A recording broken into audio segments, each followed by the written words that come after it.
This channel is for women who are doing fine, but feel quietly lost. I want to tell you a truth that rarely gets spoken out loud. Not because it's controversial, but because it's unsettling, especially for a world that prefers women to either be visibly happy or visibly broken. There is very little space for a woman who is neither, a woman who functions, who shows up, who pays her bills, keeps her promises, answers emails, remembers birthdays, and still goes to bed at night with a strange, unnameable ache in her chest. I am that woman. And if you're listening to this, maybe you are too. From the outside, my life looks fine. Not perfect, not tragic, just fine. I work. I take care of myself. I maintain relationships. I laugh at the right moments. I say, I'm okay when people ask. And most days, that answer isn't a lie. But it's not the whole truth either, because there is a difference between being okay and being anchored, between being busy and being alive, between surviving your days and actually inhabiting them. No one warns you about this phase of life, the one where nothing is technically wrong, yet something feels quietly off. You're not heartbroken. You're not falling apart. You're just floating, untethered. And the most confusing part is that you don't have a clear reason why. When people hear that I live alone, no partner, no man in my house, no obvious romantic storyline, they often jump to conclusions faster than they ask questions. They assume loneliness. They assume disappointment. They assume I must be waiting for something or someone to arrive and finally make my life feel complete. What they don't see is that I stopped waiting a long time ago. The shocking truth no one says out loud is this: living alone isn't the scary part. The scary part is realizing how much of your life you spent believing you were incomplete simply because you weren't chosen. I didn't always question that belief. I absorbed it the same way most women do, quietly, gradually, without noticing. It was in the movies I grew up watching, the conversations I overheard, the way success was defined for women long before I had language for my own inner life. Love was the milestone. Partnership was the proof. And anything that didn't lead there was framed as a detour, a delay, or a failure. So when my life didn't follow that script in the expected way, I assumed I had done something wrong. At first, I tried to fix it. I tried harder. I compromised more. I learned how to be agreeable, understanding, flexible. I learned how to smooth my edges so I would be easier to stay with. And for a while, that worked. I was wanted. I was chosen. I was not alone, but I was disappearing. It didn't happen dramatically. There was no single moment where everything collapsed. It happened quietly, the way erosion happens, in small concessions, in swallowed thoughts, in the constant low-level tension of trying to be what someone else needed me to be, while slowly losing track of what I needed at all. When I finally found myself living alone, it wasn't because something failed. It was because something in me refused to keep abandoning itself. And that's the part no one talks about. Solitude has a way of stripping things down, without another person's expectations in the room. You start to notice what's actually yours. Your rhythms, your preferences, your limits, your longings. At first, that silence can feel unbearable. There's nothing to distract you from your own thoughts. No one to mirror you back to yourself. No noise to drown out the questions you've been avoiding. Questions like, what do I want when no one is watching? Who am I when I'm not being needed? What parts of myself have I been neglecting just to keep the peace? Living alone forced me to confront those questions. Not all at once, not heroically, but honestly. I started noticing how my body relaxed when I walked through my front door, how my breath deepened when there was no one else to accommodate, how my mornings felt different when they belonged entirely to me. No negotiations, no emotional temperature checks, no subtle adjustments to keep things running smoothly. That was the first clue that something profound was happening. The second clue was how uncomfortable this made other people. It turns out, a woman who is at ease in her own company disrupts a lot of unspoken rules. She challenges the idea that fulfillment must be validated externally, that happiness requires an audience, that love, in its traditional form, is the ultimate goal toward which everything else should bend. I didn't set out to challenge anything. I was just trying to breathe again. But in choosing a quieter life, I unknowingly stepped outside a narrative many people still rely on to feel secure about their own choices. And that's why this truth feels shocking. Not because it's extreme, but because it's simple. A woman can live alone and not be lacking anything. She can be whole without being partnered. She can be fulfilled without being chosen. She can be deeply alive without performing happiness for anyone else's comfort. That doesn't mean she doesn't want love. It means she no longer needs it to confirm her worth. There is a subtle but radical difference between the two. I'm not telling this story to convince you of anything.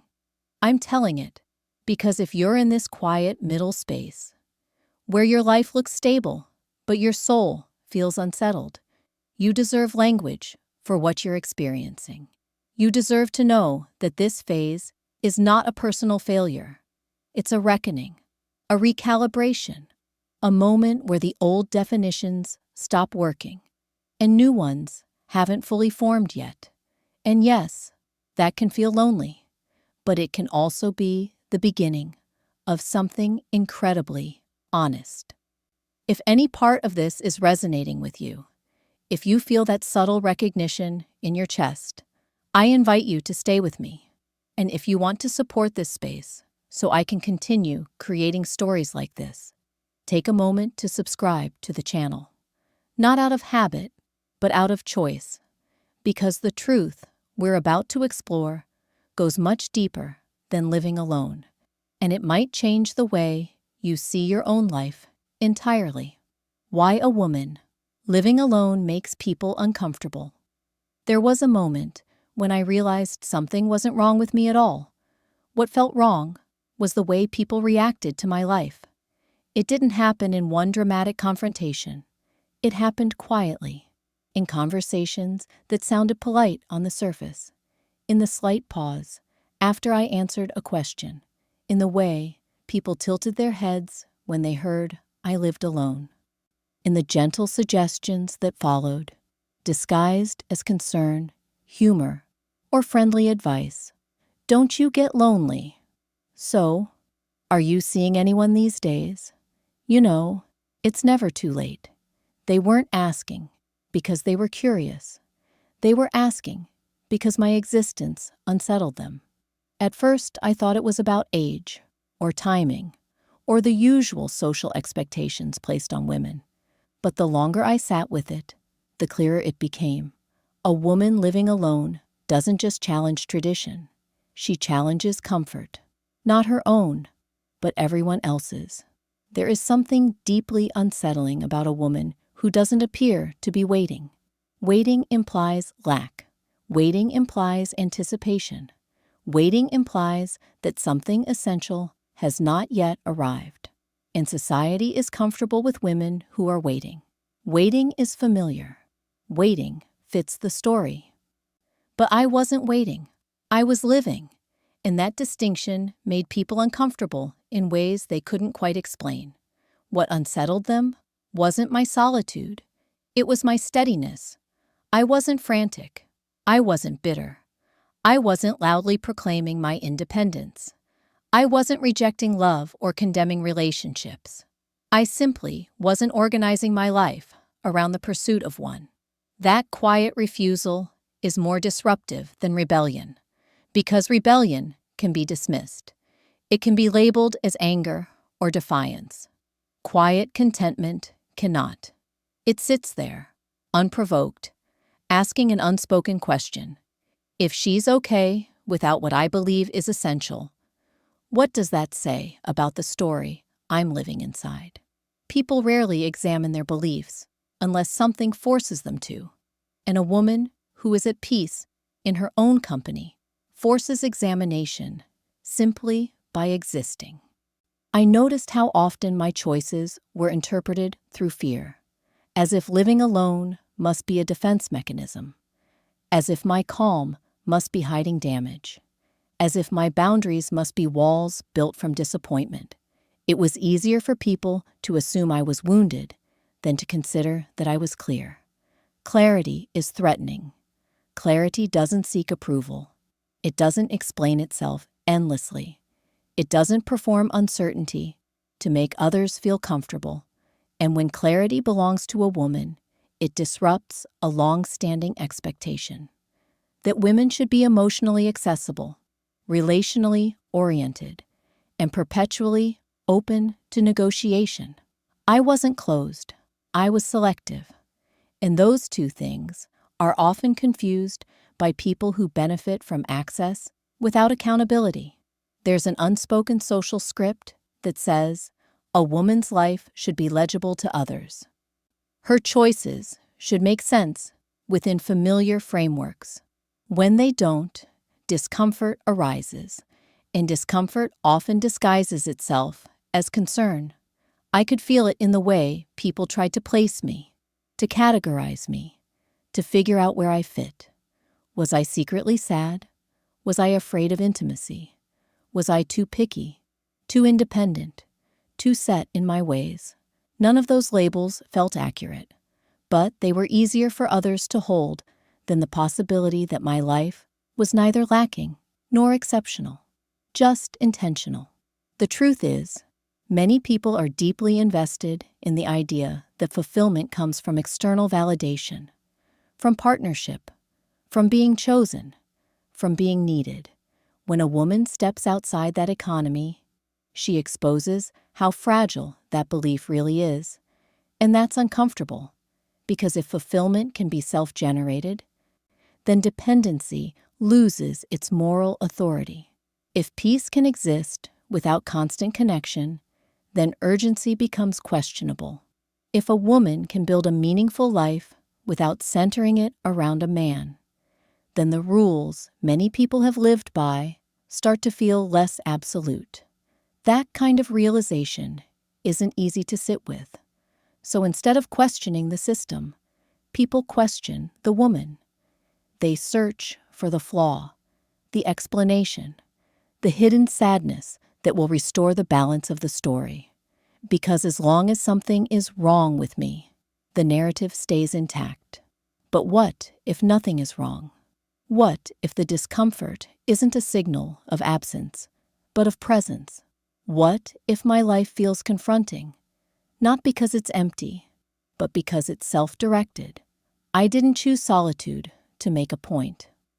I chose it because my nervous system stopped responding to chaos the way it used to, because my body began to recognize peace as something worth protecting, because I grew tired of translating myself into something more palatable for others. And once I stopped doing that, the reactions changed. Some people pulled away. Some leaned in with curiosity. Some grew defensive without knowing why. A few became honest about their own dissatisfaction. And others quietly admitted that my life made them question their own choices in ways they hadn't expected. That's when I understood something important. My life was no longer just mine, in the eyes of others. It had become a mirror, and mirrors make people uncomfortable, especially when they reflect back questions we've been avoiding. Questions about compromise, about authenticity, about how much of ourselves we've traded away in the name of belonging. A woman living alone doesn't have to say anything to provoke these questions. Her presence is enough. Her calm is enough. Her refusal to rush is enough. That's why the discomfort is often subtle. It doesn't show up as anger. It shows up as advice no one asked for, as jokes that land slightly off, as concern that feels oddly personal, as pressure disguised as care. I don't take it personally anymore. I understand it now. People are rarely reacting to me. They're reacting to the possibility that another way of living exists, one that doesn't revolve around proving worth through attachment, one that doesn't frame solitude as failure, one that allows a woman to be complete without explanation. That possibility destabilizes assumptions many people rely on to feel safe. And safety, for most people, comes from familiarity, not truth. So when I notice the discomfort, I don't argue with it. I don't defend myself. I don't offer reassurance. I let it be what it is, because I've learned that my job is not to make my life understandable to everyone. My job is to live it honestly. And honesty, especially when it's quiet and unapologetic, will always unsettle those who are still negotiating with themselves. That discomfort doesn't mean I'm doing something wrong. It means I'm no longer living in a way that requires permission. The quiet power of choosing myself. Choosing myself didn't arrive as a revelation. It wasn't dramatic. There was no single morning where I woke up certain, grounded, and suddenly immune to doubt. It happened the way most real shifts happen. Slowly, quietly, through repetition. Through moments so small, they almost didn't register as decisions at all. For a long time, I thought choosing myself meant rejecting others. I thought it meant becoming hard, closed, or emotionally unavailable. I imagined it as a sharp turn away from connection. What I didn't understand yet was that choosing myself was not about distancing from people. It was about returning to myself after years of gradual disappearance.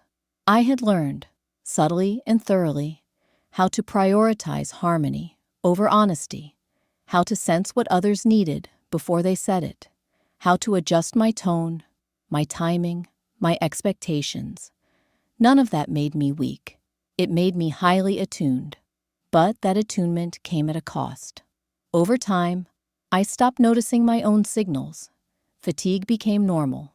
Discomfort became something to push through. Misalignment became something to rationalize. I didn't call it self-abandonment back then. I called it being flexible, being understanding, being mature. Choosing myself began the moment I stopped reframing my exhaustion as strength. It looked unremarkable from the outside, leaving a little earlier, saying no without adding a paragraph of explanation, declining invitations I would have accepted out of obligation, ending conversations that left me feeling smaller, even if they were polite. I didn't announce these changes.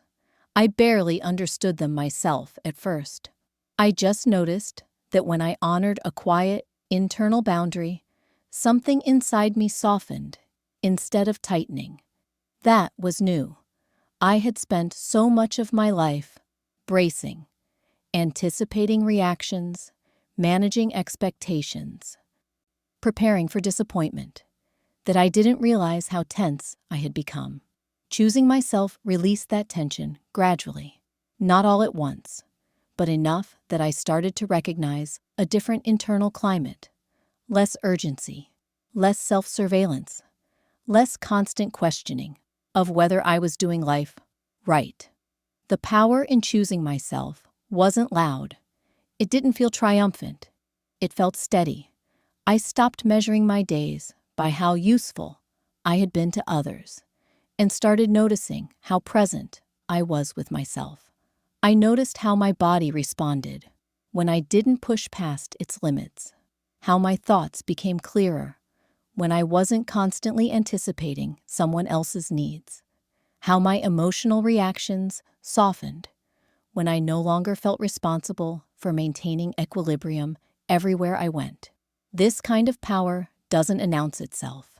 It integrates. There was a moment, small but decisive, when I realized I no longer needed to prove that I was easy to love. That shift changed everything. I stopped chasing warmth from places that required me to dim. I stopped mistaking intensity for intimacy. I stopped participating in dynamics that kept me alert instead of at ease. Choosing myself taught me that peace is not passive.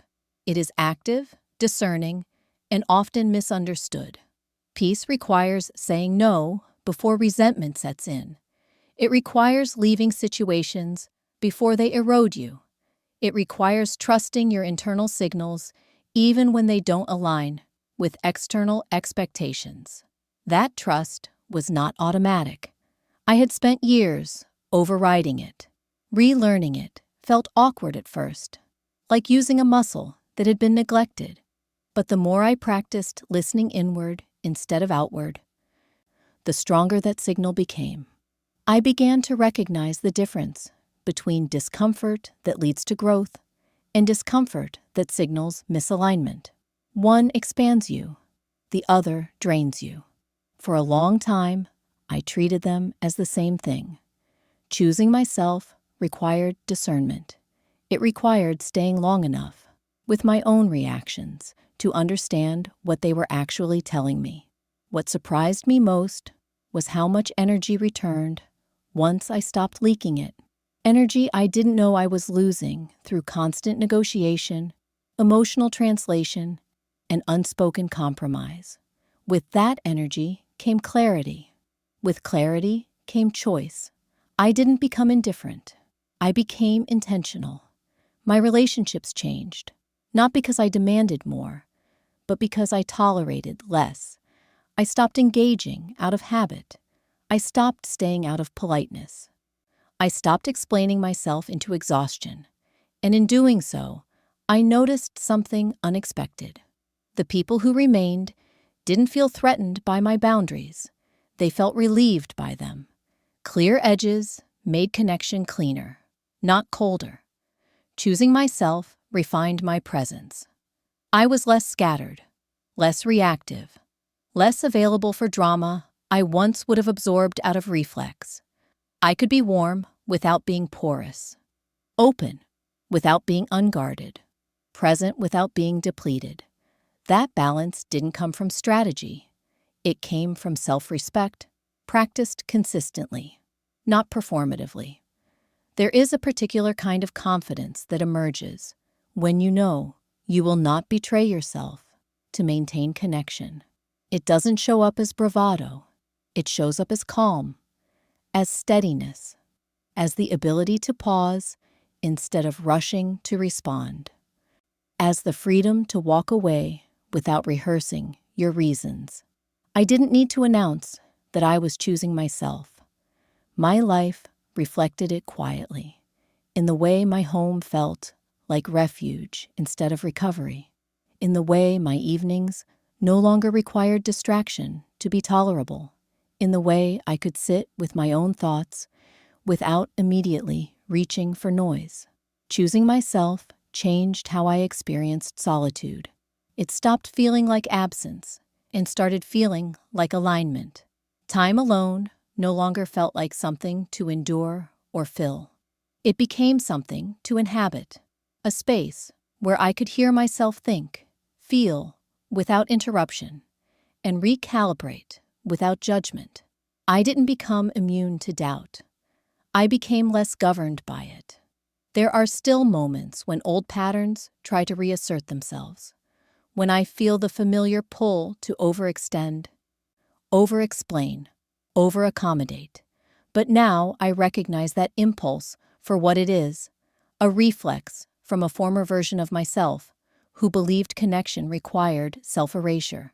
Choosing myself didn't make me fearless. It made me grounded. And grounding is a different kind of power. It doesn't rush. It doesn't beg. It doesn't perform certainty. It trusts that alignment will attract what belongs and repel what doesn't, without force.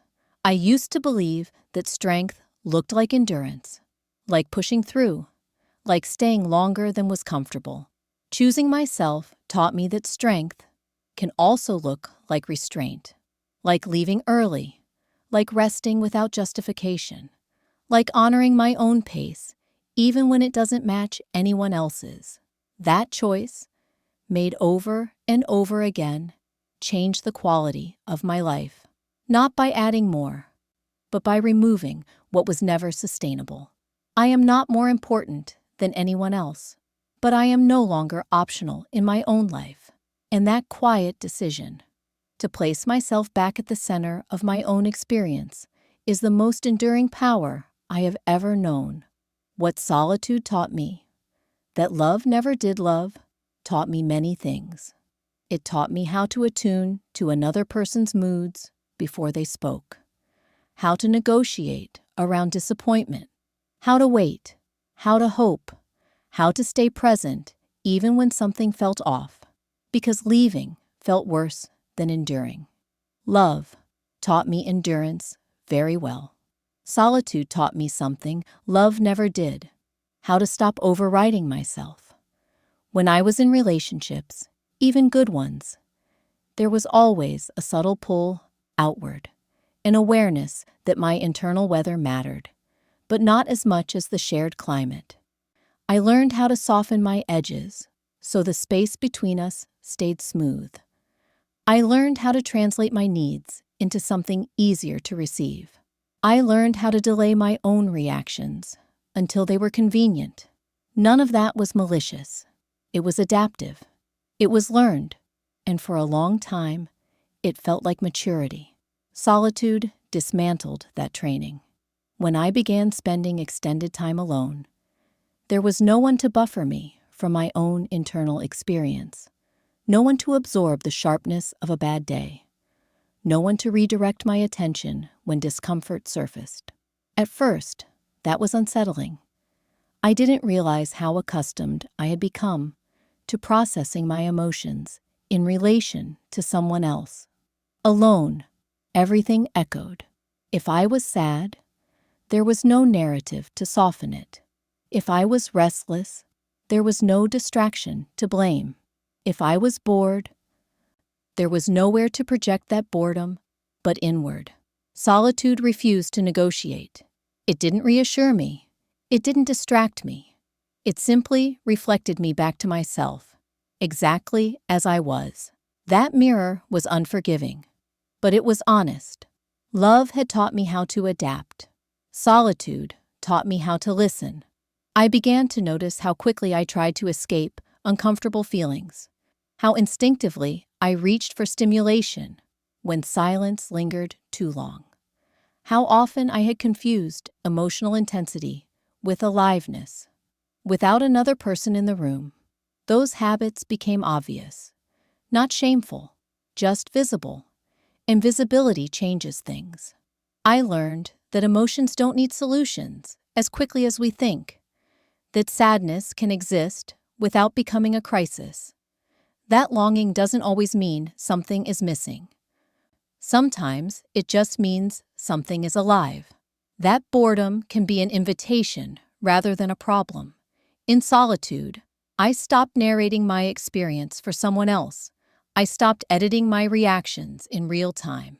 I let thoughts arrive without immediately deciding what they meant. This wasn't peaceful at first. It was raw. There were evenings when the quiet felt too loud, when the absence of external validation exposed how much I had relied on it. But slowly, something shifted. I realized that many of the things I once believed about myself had been shaped in response to others. What I was like when I was needed, who I became when I was wanted, how I behaved when I was afraid of losing connection. Solitude removed those reference points. What remained was less polished, but more accurate. I discovered preferences I didn't know I had, rhythms that belonged to me alone, a pace that felt natural instead of imposed. I learned when my energy peaked and when it dropped, without forcing myself to synchronize with anyone else's schedule or expectations. Love had taught me compromise. Solitude taught me discernment. Traveling alone deepened that lesson. In unfamiliar places, without anyone to consult or defer to, my instincts sharpened. Decisions were small: where to eat, which street to walk down, when to return. But they were mine. There was a quiet confidence in navigating without consensus. A subtle trust formed between me and myself. I learned that I could handle uncertainty without reassurance, that I could make mistakes without shame, that I could enjoy experiences without performing them for someone else's benefit. Solitude taught me how to be present without witnesses. Another lesson arrived slowly, and it surprised me. Love had taught me how to stay connected, even when something wasn't working. Solitude taught me how to leave. Not dramatically, not angrily, but cleanly. When you spend time alone, you begin to recognize the difference between discomfort that deepens you and discomfort that diminishes you. In relationships, I often blurred that line. I told myself that growth required enduring unease. That commitment meant pushing through doubt. Solitude gave me space to notice how certain situations drained me long after I left them. I learned that my body often knew before my mind did. That tension lingered in specific ways. That relief had a distinct feeling. That clarity wasn't always loud, but it was consistent. Love had taught me patience. Solitude taught me timing. I no longer rushed to resolve every emotional fluctuation. I let things breathe. I allowed questions to remain unanswered. I stopped filling silence with explanations. That restraint created room for truth to surface on its own. I also learned that loneliness is not a constant state. It's a momentary one. It arrives, peaks, and recedes like any other emotion. Love had taught me to avoid loneliness at all costs. Solitude taught me that it could be endured without collapsing. There were nights when the quiet pressed in, when I noticed the absence of shared rituals. Those moments were real, but they were also honest. They didn't ask me to betray myself to escape them. They asked me to stay present. Staying present changed my relationship to longing. I stopped treating it as an emergency. I stopped assuming it required immediate action. I let it inform me without directing me. That was new. Solitude also taught me how to enjoy without permission. I cooked differently. I moved through my space differently. I chose music based on my mood, not its compatibility with someone else's. I lingered where I wanted. I left when I felt complete. There was no negotiation required. Love had taught me how to be responsive. Solitude taught me how to be responsive to myself. One of the most profound lessons solitude offered was this: peace is not the absence of stimulation. It's the absence of internal conflict. When I stopped arguing with myself about whether I should want more, be different, hurry up, settle down, the quiet stopped feeling empty.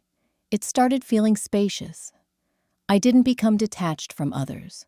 I became less fragmented within myself. Solitude didn't erase my desire for connection. It clarified it. I stopped craving closeness that required self-editing. I stopped romanticizing dynamics that kept me alert instead of at ease.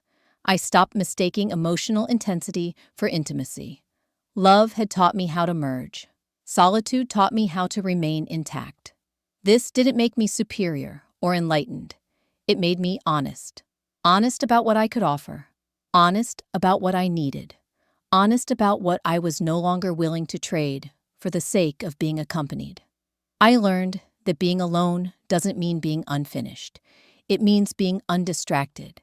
And in that undistracted space, I met parts of myself that had been waiting patiently, not to be fixed or improved, but to be acknowledged. That is what solitude taught me, not how to replace love, but how to stop losing myself in its name, the myth of strong women don't need anyone. There's a phrase people like to use when they talk about women like me. They say it with a mix of admiration and distance, as if they're trying to place me somewhere safe in their minds. She's strong. And then, almost inevitably, it's followed by an assumption. She doesn't need anyone. For a long time, I let that idea sit unchallenged. Not because it felt true, but because it sounded respectable. Strong women are easier to categorize when they're imagined as self-sufficient to the point of emotional isolation. It keeps the story neat. It turns complexity into a headline. But the truth is, that story has never fit me.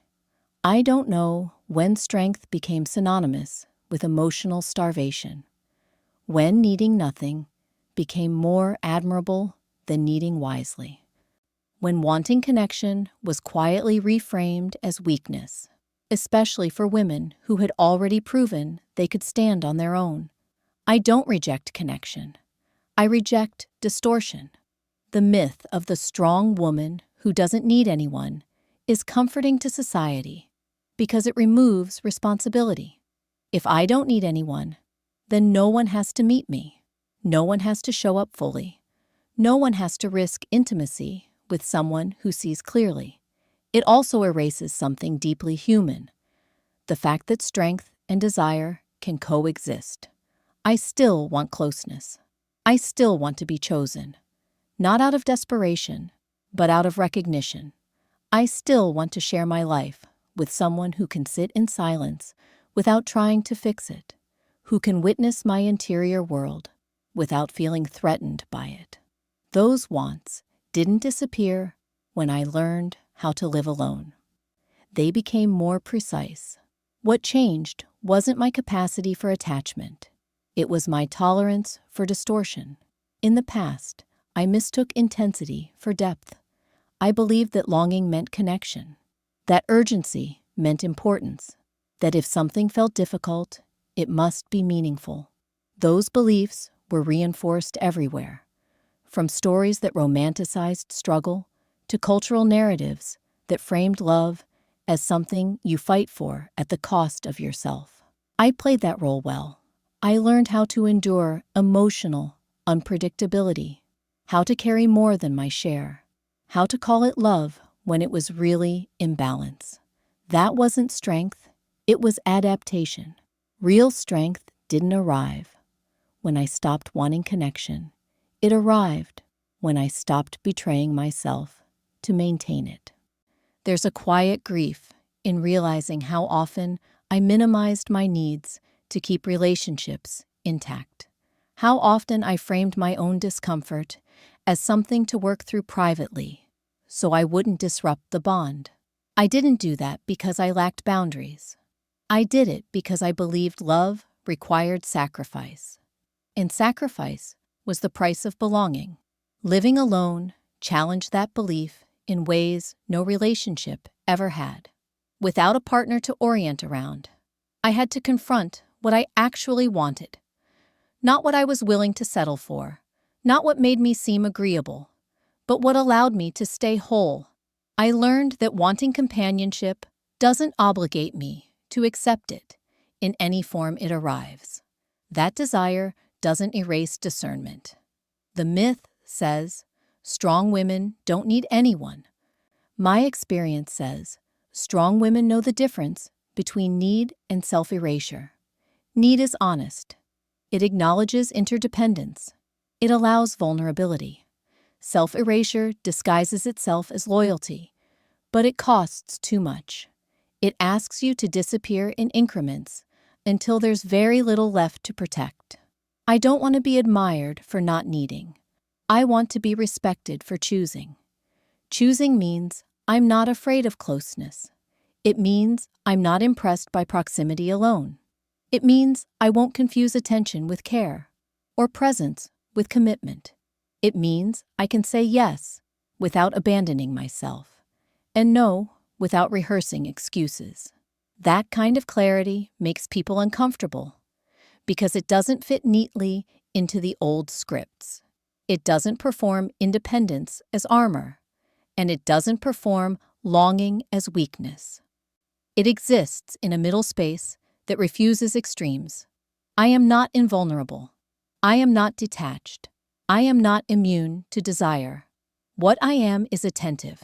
I pay attention to how my body responds in connection, whether I feel more expansive or more guarded, whether my nervous system settles or stays on alert, whether I feel seen or managed. Those signals matter to me now in ways they didn't before. Strength, I've learned, is not about how much you can tolerate. It's about how clearly you can sense when something costs more than it gives.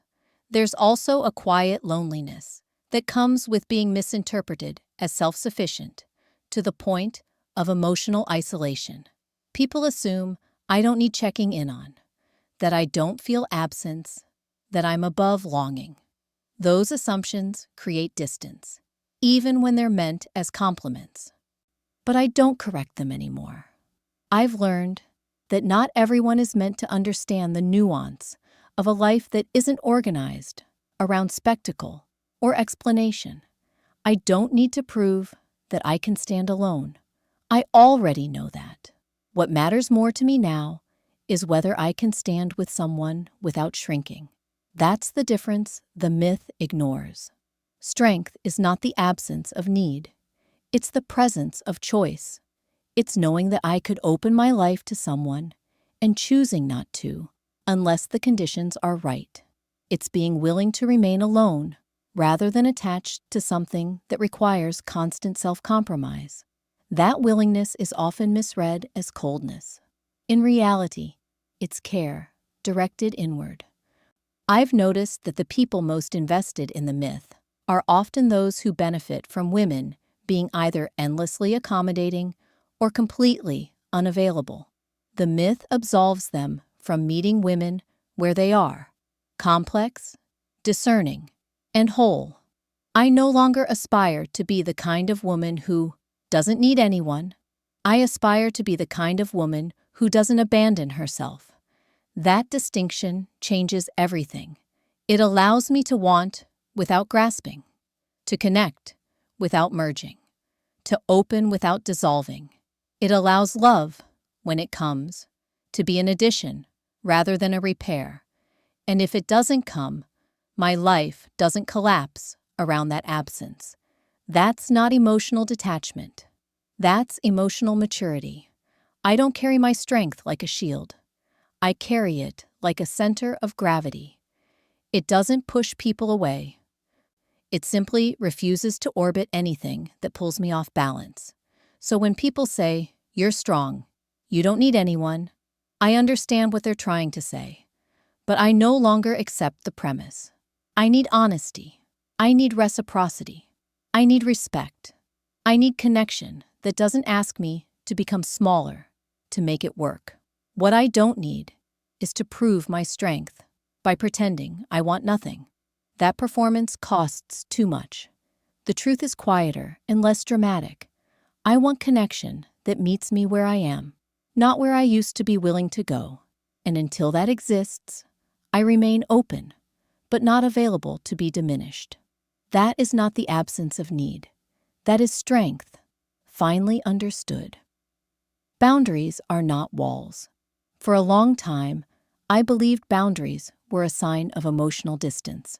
I associated them with withdrawal, with walls built to keep people out. I thought that if I needed boundaries, it meant I had failed at being understanding enough, flexible enough, generous enough. Somewhere along the way, I learned that love was measured by how much I could endure without complaint. That belief didn't break me all at once. It wore me down gradually. I didn't start setting boundaries because I became stronger or wiser overnight. I started setting them because I was tired. Not the kind of tired that sleep fixes, but the kind that settles into your bones.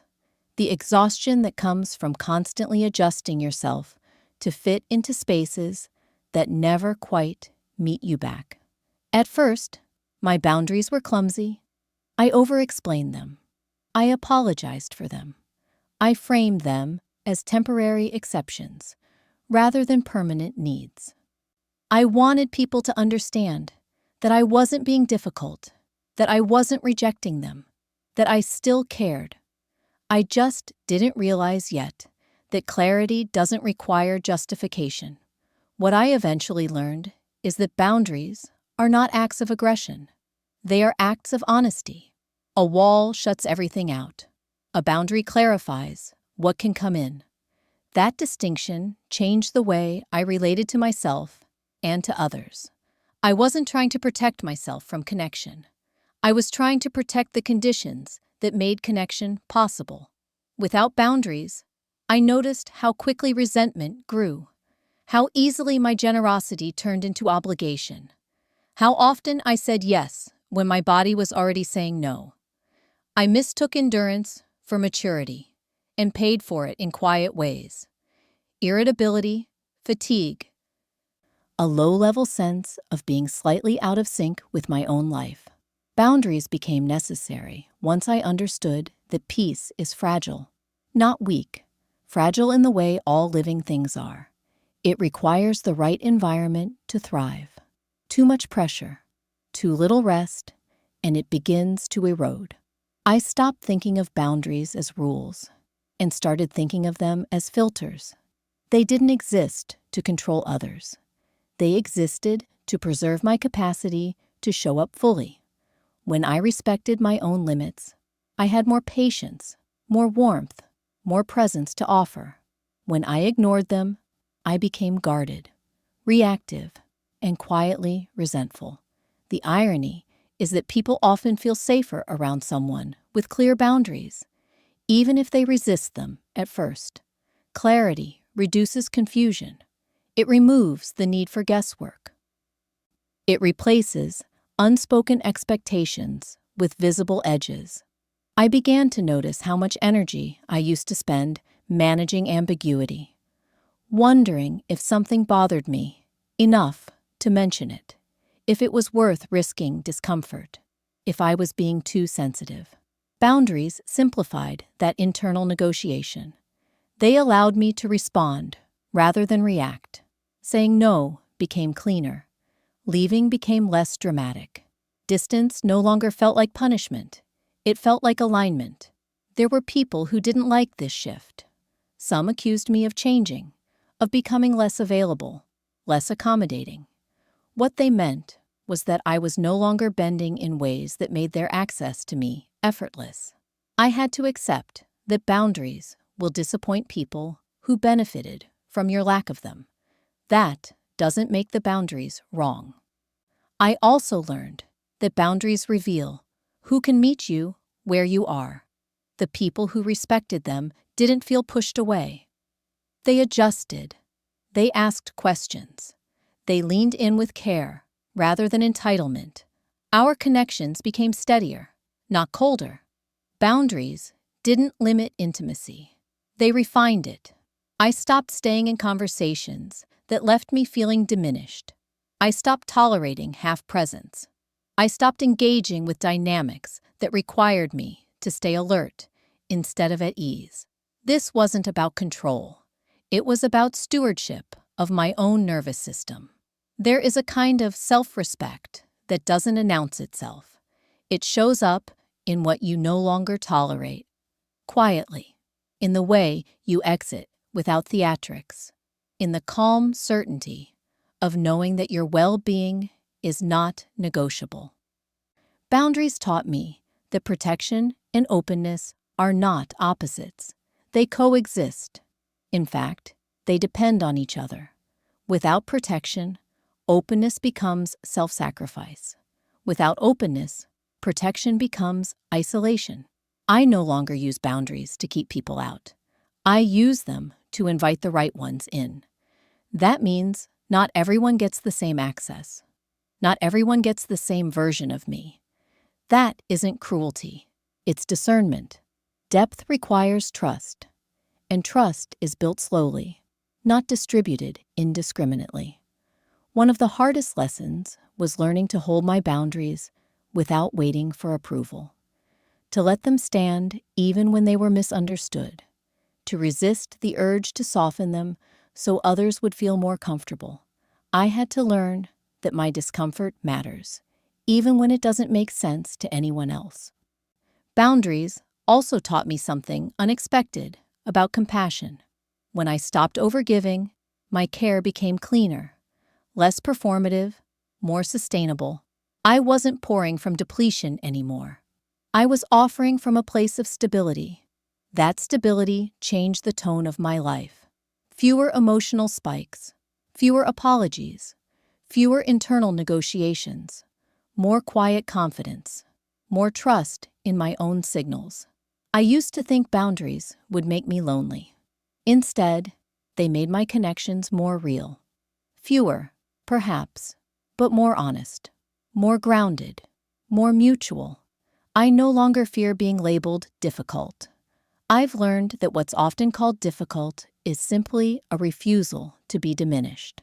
And I would rather be difficult than disconnected from myself. Boundaries didn't harden me. They softened me in the right places. They allowed me to stay open without being porous, kind without being depleted, present without being consumed. They are not walls. They are doors with clear thresholds.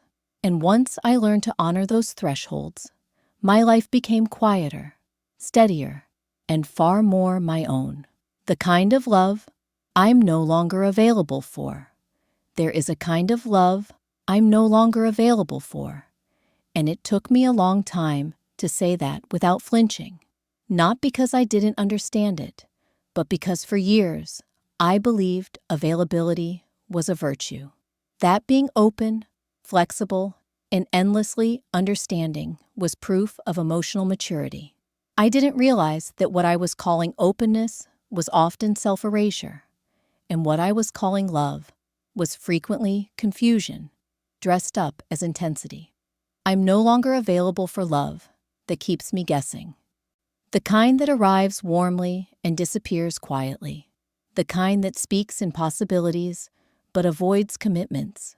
The kind that thrives on ambiguity and calls it freedom. I spent too much time translating mixed signals into hope, convincing myself that inconsistency was just complexity, that silence meant depth, that emotional unpredictability was a sign of passion. It wasn't. It was destabilizing. And I don't confuse instability with romance anymore. I'm no longer available for love that requires me to shrink in order to stay. There was a version of me who knew how to take up less space, who learned when to soften her opinions, delay her needs, and edit her desires so the relationship could breathe. I mistook that restraint for generosity. I didn't see how often I was making myself smaller to keep someone else comfortable. Love, that depends on my self-reduction is not love I can carry anymore. I'm no longer available for love that asks me to be patient with what is actually avoidance. I've learned the difference between growth that takes time and patterns that never change, between someone moving at their own pace and someone circling intimacy without ever entering it.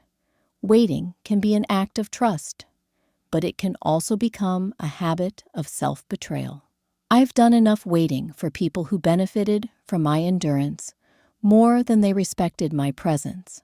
I'm no longer available for love that feels like an emotional puzzle I have to solve. I used to believe that if I could just understand someone deeply enough, everything would fall into place. That empathy could compensate for misalignment. That insight could replace accountability. I carried the weight of making sense of situations that never offered clarity. Love shouldn't require constant interpretation. It shouldn't leave me exhausted from trying to decode what is and isn't being offered. I'm no longer available for love that confuses intensity with intimacy, high highs in low lows, once felt meaningful to me. The emotional roller coaster created a sense of importance, a feeling of being deeply involved. But over time, I noticed how much it demanded from my nervous system, how alert I stayed, how rarely I felt at ease. I now understand that intimacy doesn't require emotional volatility. It requires consistency, presence, reliability, a steady willingness to show up without drama. I'm no longer available for love that treats my boundaries as negotiable. There were relationships where my limits were heard but not honored, where boundaries were acknowledged verbally but tested behaviorally, where I was praised for being clear and then subtly pressured to bend. I learned that respect isn't measured by what someone says they understand, but by what they stop asking you to compromise. I'm no longer available for love that needs to be chased. I don't want to persuade someone to see my value. I don't want to audition for affection. I don't want to prove that I'm worth consistency. Desire that requires pursuit often fades once it's secured. I've lived that cycle. It left me questioning myself when the energy shifted, wondering what I did wrong, when the truth was simpler. The dynamic was built on imbalance from the start. I'm no longer available for love that only shows up when it's convenient. Availability matters to me now, not constant access, but emotional presence that doesn't disappear under pressure. I've experienced the loneliness of being with someone who was physically present but emotionally absent. I've felt the quiet ache of carrying connection alone. I won't do that again. I'd rather be alone than partnered in name only. I'm no longer available for love that romanticizes my strength while ignoring my humanity. There were times when my resilience was admired, but also exploited, when my ability to cope became a reason for others not to step up, when my calm was taken as permission to offer less. Strength should not be a substitute for care. I don't want to be admired for how much I can handle. I want to be met in my tenderness, not praised for enduring neglect. I'm no longer available for love that demands emotional labor without reciprocity. I've been the one who remembered, initiated, repaired, and soothed, the one who kept the emotional temperature regulated while someone else drifted in and out. I called it commitment. I called it investment. What it actually was imbalance. Love should not feel like a full-time job you're doing alone. I'm no longer available for love that keeps me in a state of self-doubt. If I have to constantly ask myself whether I'm asking for too much, whether I'm being unreasonable, whether my needs are valid, something is already wrong. Love shouldn't erode your trust in your own perceptions. It shouldn't make you quieter with yourself. What I am available for now is quieter, and that quietness can be mistaken for lack of passion by those who are used to chaos. I'm available for love that feels calm without feeling flat, love that doesn't spike my anxiety to prove it's alive, love that doesn't require me to be on guard. I'm available for connection that deepens over time, rather than accelerates too quickly and burns out just as fast. I'm available for love that can sit with silence without trying to fill it. That doesn't interpret my stillness as withdrawal or my independence as indifference. Love that respects my inner world and doesn't rush to rearrange it. I'm available for love that meets me where I am, not where I used to be willing to go. That means I'm no longer impressed by charm without consistency, or chemistry without care, or words without follow-through. I pay attention to patterns now, to how someone handles disappointment, to how they respond when things are inconvenient, to whether their actions align with their language. This isn't cynicism, it's clarity. I don't believe love should be difficult in order to be meaningful. I believe it should be honest. I believe it should be kind to the nervous system.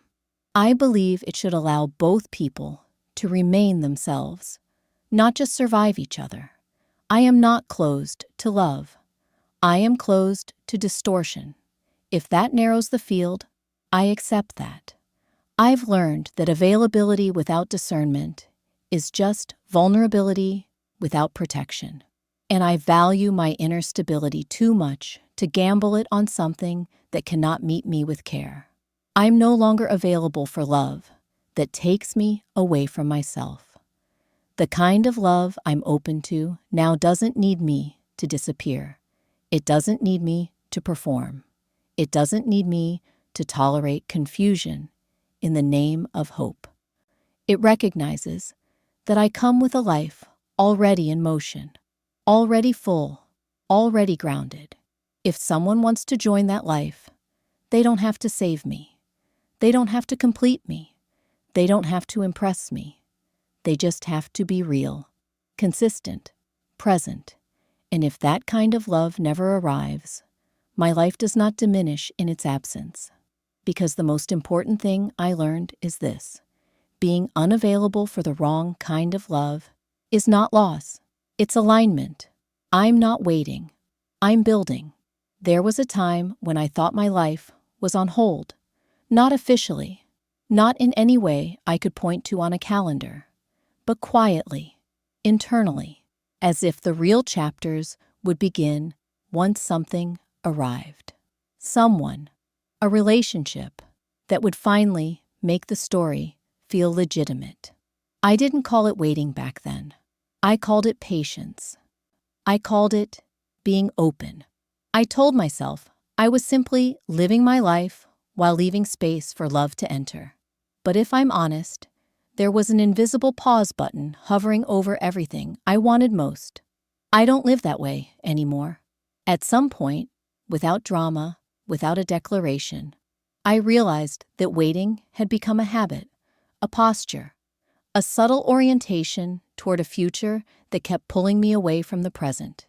And I understood something that changed the way I moved through the world.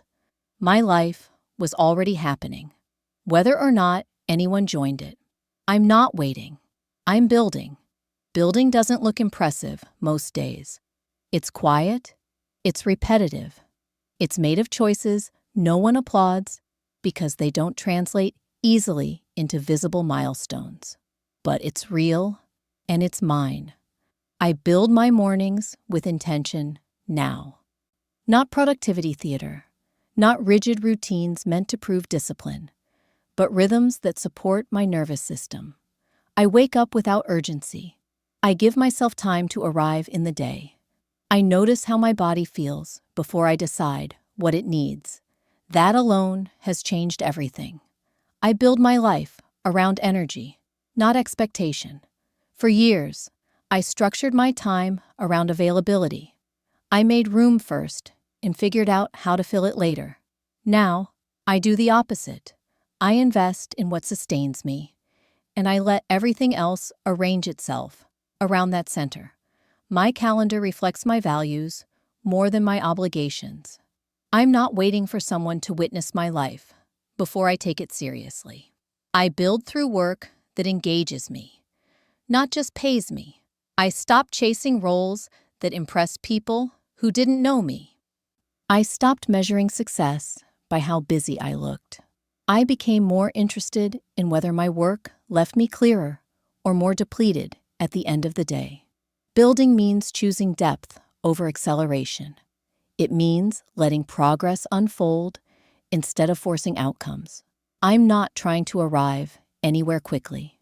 I'm trying to stay aligned while I move. I build my body with respect rather than punishment. Not because I want to be admired, but because I want to feel at home in myself. I listen more closely now, to tension, to fatigue, to desire. I stopped outsourcing my physical well-being to trends or ideals that have nothing to do with my actual life. This kind of building doesn't make headlines, but it creates stability. I build friendships that feel mutual, not nostalgic. I stopped holding on to people simply because of history. I choose connection based on presence, not proximity. I invest where there is reciprocity, where I can show up as myself without explaining who that is. I build my inner life deliberately, not in grand gestures, but in consistent practices that allow me to stay oriented. Journaling not to fix myself, but to hear myself. Time alone, not to isolate, but to integrate. Silence, not as absence, but as information.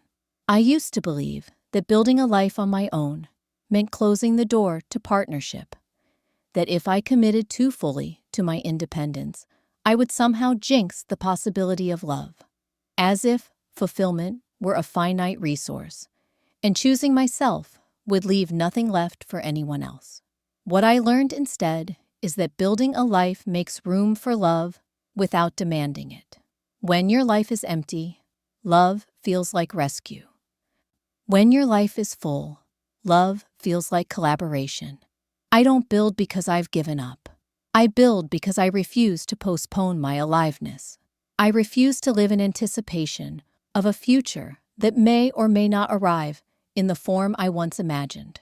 I refuse to treat my present as a waiting room. There is a quiet dignity in taking your own life seriously. I travel when I want to travel, not when it fits someone else's schedule. I explore interests that don't need to be shared to be valid. I try things without asking whether they'll be useful later. Building requires curiosity, not certainty. Some days, building looks like progress. Other days, it looks like maintenance. Both matter. There are moments when doubt tries to slip in, when I wonder if I'm building the wrong thing, if I should be more open, more flexible, more willing to compromise. Those thoughts still visit, but they don't stay as long as they used to, because I can feel the difference now between a life that is unfolding and a life that is paused. I'm not waiting for love to justify my choices. I'm not structuring my days around the hope of being chosen. I'm not holding my breath.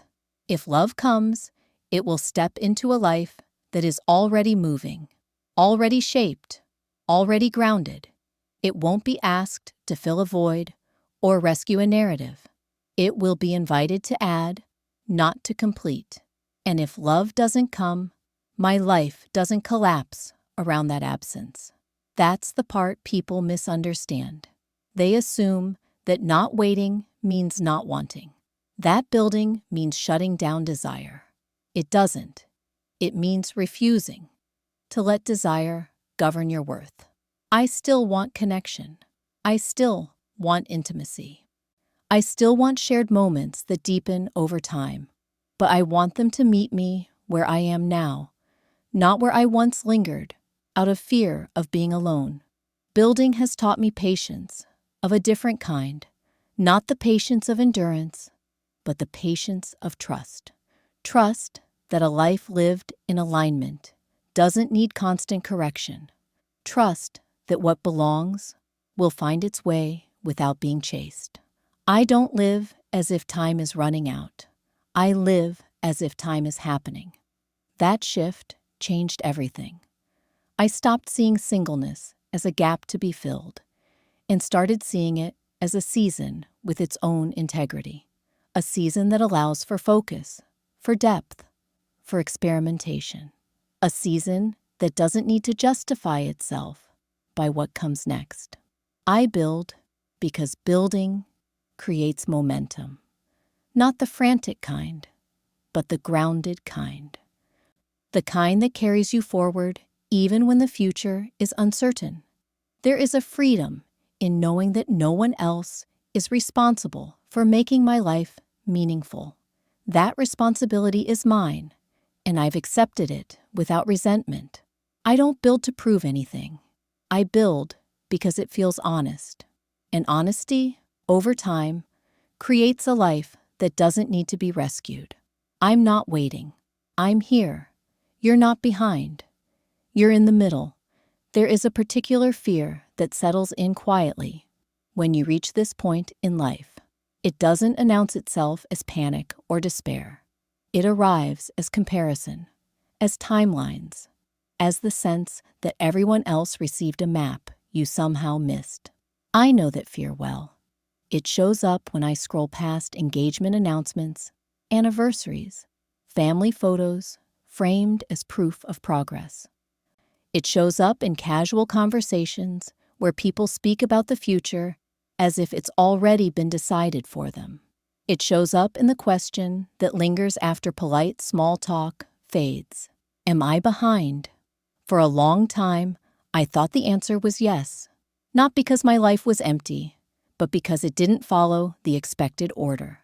There were no clear markers to reassure me that I was on track, no obvious milestones that translated easily into social approval. I learned early on that deviation is often mistaken for delay. But here is what I understand now, and it took years to land in my body, not just my mind. I am not behind. I am in the middle. The middle is uncomfortable because it lacks narrative clarity. Beginnings are celebrated. Endings are romanticized. The middle is ambiguous. It's where the old structures have stopped working, but the new ones haven't fully formed yet. It's where certainty dissolves and something more honest starts to take shape. The middle doesn't offer applause. It offers questions. Questions like, who am I without the roles I thought I'd have by now? What matters when external validation stops being reliable? What does a meaningful life look like when it's not organized around proving anything? These are not questions for the faint of heart. They don't resolve quickly, they don't fit into neat answers, and they don't come with guarantees, but they are real. The middle is where illusion thins, where you stop chasing versions of life that looked good from the outside, but never felt right on the inside, where you realize that many people aren't ahead of you. They're just louder about where they are. I used to measure my life against imagined timelines, as if there were a universal schedule I was obligated to follow, as if deviation required explanation, as if arriving later, or differently, meant I had failed to keep up. What no one tells you is that timelines are only comforting when you're not listening to yourself. The moment you start paying attention inward, the old markers lose their authority. They don't disappear, but they stop defining you. You begin to notice how much of what you were rushing toward wasn't actually yours. The middle teaches you that clarity often comes after disillusionment, not before. It teaches you that it's possible to do everything right and still feel misaligned. That success can coexist with emptiness. That being admired doesn't necessarily mean being fulfilled. These realizations can feel destabilizing, especially if you've spent years being competent, capable, and composed. But destabilization is not regression. It's recalibration. I am in the middle of becoming someone I can actually live with, someone whose choices are informed by experience rather than expectation, someone who no longer confuses momentum with meaning. The middle is where you stop mistaking movement for direction. There is grief here, quiet grief. Grief for the versions of life you thought would arrive by now. Grief for the simplicity of believing that certain milestones would answer all your questions. Grief for the certainty you once had about how things were supposed to unfold. I let myself feel that grief. Not dramatically, not all at once, but honestly, because avoiding it only keeps you stuck in comparison. Feeling it allows you to move forward without dragging old expectations behind you. The middle is also where discernment sharpens. You become less impressed by appearances and more attentive to substance. You notice who feels safe and who feels draining. You recognize patterns faster. You trust your instincts more, even when they don't come with proof. You stop asking, "What should I want?" and start asking, "What actually sustains me?" That shift changes everything. I no longer see my life as incomplete. I see it as in process. And process is not a flaw. It's evidence of engagement. There are days when I still feel untethered, when the lack of a clear endpoint makes me restless, when I wish for a sign that I'm doing this right. But those days pass. They always do. And what remains is something steadier than reassurance: presence. Being in the middle means I am awake to my own life, not rushing through it, not postponing it, not waiting for permission to feel anchored. I am not half-formed. I am integrating. The world doesn't make much space for this stage. It prefers certainty. It prefers declarations. It prefers before and after stories with clean lines. But real lives are lived in the in-between, in the unspectacular moments where you choose yourself again, quietly, without witnesses. The middle is where you stop performing and start inhabiting. It's where you learn that peace doesn't arrive all at once. It accumulates, slowly, through decisions that honor your limits, through relationships that don't require self-betrayal, through work that doesn't hollow you out. You may look around and feel like everyone else has figured something out that you haven't. But often, what you're seeing is certainty borrowed from external structures. Remove those structures, and many people feel just as unsure. The difference is that you're willing to stay present with the uncertainty instead of masking it. That is not being behind. That is being honest. I am no longer racing toward an imagined finish line. I am paying attention to where I am now. And where I am now is not a failure. It's a threshold. The middle is where the old story loosens its grip, where the pressure to conform fades just enough for you to hear your own voice again, where you stop asking when your life will begin and realize it already has. If you are here too, if your life looks stable but feels undefined, if you're not unhappy but not entirely settled, if you sense something shifting without knowing what comes next, I want you to hear this clearly. You are not broken. You are not late. You are not missing something everyone else has. You are in the middle, and the middle is not a void. It's a passage. It doesn't demand that you hurry. It asks that you stay, that you listen, that you let the next version of your life emerge without forcing it into old shapes. There is wisdom in this space, even when it feels uncomfortable, especially then. I don't know exactly what comes next. I don't pretend to, but I trust that whatever arrives will meet me where I am now, not where I thought I should have been. That trust didn't come easily. It was built, slowly, through loss of illusion and gain of clarity. And if there is one truth I want to leave you with, it's this: you don't need to be ahead to be whole. You don't need to have arrived to be valid. You don't need to explain why your life looks the way it does. You are not broken. You're just in the middle. And sometimes the middle is exactly where everything real begins.